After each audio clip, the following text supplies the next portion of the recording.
In planning this tutorial, we wanted to create a guide that takes the viewer into Amanda's world, on location with her creative team, and to all the different locations with each model. In doing so, we created an educational experience like you're on set with Amanda, learning on location like a first assistant.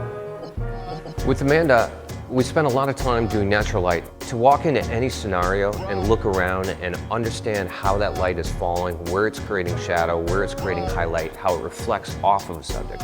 Amanda is very skilled at this, and you're going to see that. The best photographers in the world don't do it all. They rely on a very talented creative team to all come together to create that image. And that's what this tutorial is about.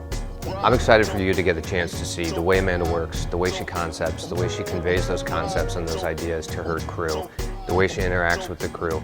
I think you're really going to enjoy this tutorial. Amanda's work is quite frankly beautiful. There's kind of no other word for it other than her work is really beautiful. And this is a great look inside the process making of those images.